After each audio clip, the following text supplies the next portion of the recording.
India's head-on e-tailers preparedness for GST. But how are India's pharma markets really gearing up for the mega tax overall? Yash Jain and Archana Shukla have the special report from two biggest pharmaceutical markets of the country. Have a look.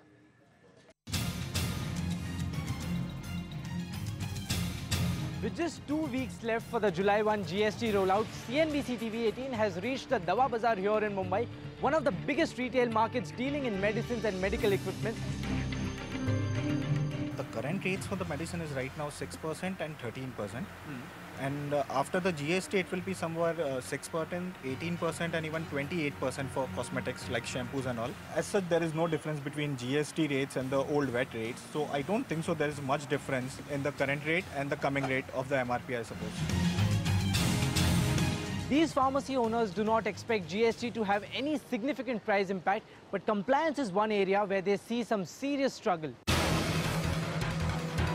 We don't have any clarity from our CAs that there will be what will be the terms or what will be the rates or what will be the software. We don't have any idea about it right now. I'm not stocking much medicine as I was inventing it before. But right now I think so the impact will be, there will be a shortfall of medicine in the coming months. If we are talking about the inventory, we have, according to our manufacturer, they are not willing to take it back. Even the companies are not willing to take it back. Whatever the burden will be on the inventory, on the opening stock that we have to bear. CA जो 6 monthly 3000 charge कर रहा था return upload करने के लिए, complicated है। Software use करने के बाद हम लोग खुद अपलोड नहीं कर सकते हैं, लेकिन अभी क्वार्टरली हुआ तो क्वार्टरली चार्ज करने लगा जो, और अभी मंथली रिटर्न अपलोड करना है और वो भी एक नहीं है, मंथली 2-3 रिटर्न अपलोड करना है। तो CA will be almost increasing their fees by 200% per month instead of quarterly. Imagine an emergency situation where you won't find your needed medicines in any of these pharmacy stores.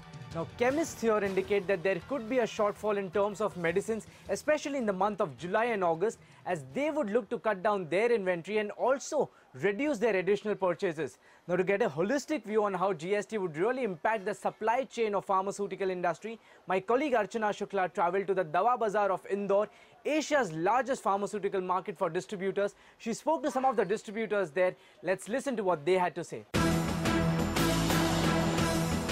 GST में आने के बाद जो जितना माल मेरे पास आज की वर्तमान में मेरी दुकान में रखा हुआ है, GST लागू होने के बाद 12% में हमारी दवा आ रही है, तो ये जितना माल अभी मेरे पास 5% मेरे को कंपनी को वापस देना पड़ेगा. कंपनी लेगी कि नहीं लेगी? अच्छा, कंपनी ले भी लेगी तो फिर उसका क्रेडिट नोट बना के देगी. वो क्रेडिट नोट बना के फिर मेरे अगला जो माल आएगा उसमें एडजस्ट करेगी कि नहीं करेगी, तो कहाँ तक हम ध्यान रखेंगे मैडम? माल बेचने की यही सब चीज़ें करते हैं. MRP तो सेम रहेगी, उसकी जो ट्रेड प्राइस है और जो हमें सेल करना है वो चेंज हो जाएगा. वो चेंज होगा. तो 1 लाख प्रोडक्ट है हमारे पास, तो हमें सब में चेंज करना है. तो सोचिए that's a very lengthy process. Stock statement एक एनुअल देना पड़ेगा उन्हें, जो 30 जून तक देना पड़ेगा हमें. वो स्टॉक स्टेटमेंट उनके पास जाएगा, then they will issue the credit notes. तो वो भी पूरा डेटा हमको देना पड़ेगा. पूरा एक डब्बा हमें फिजिकली गिनने पड़ेंगे कि हमारे पास स्टॉक क्या है. जो कंप्यूटर में physically we have to tell that match that. फिर वो पूरा देना पड़ेगा. जो क्लोजिंग हम 30 मार्च को करते थे, 31 मार्च को, वो हमें फिर 30 जून को करनी पड़ेगी. तो क्या एंटिसिपेशन है आपका, कितना तक आपका? 7% हमें लॉस होगा. 5 से 7%. पर ये आगे जाकर GST बेहतरी के लिए है या आपको लगता है कि उसमें? एक्चुअली हमारे लिए तो GST का कोई मतलब ही नहीं था, क्योंकि हमें तो ऑलरेडी कंपनी से हमको टैक्स लग गया. कंपनी हाँ आता है, हम कंपनी को 1 रुपये नगद नहीं दे सकते, चेक से पेमेंट करते हैं. हम रिटेलर को माल देते हैं, हम उसको टैक्स लगाते हैं. टैक्स जो रिटेलर है वो जनता से लेते हैं, क्योंकि उसमें इंक्लूसिव ऑफ ऑल MRP आता है.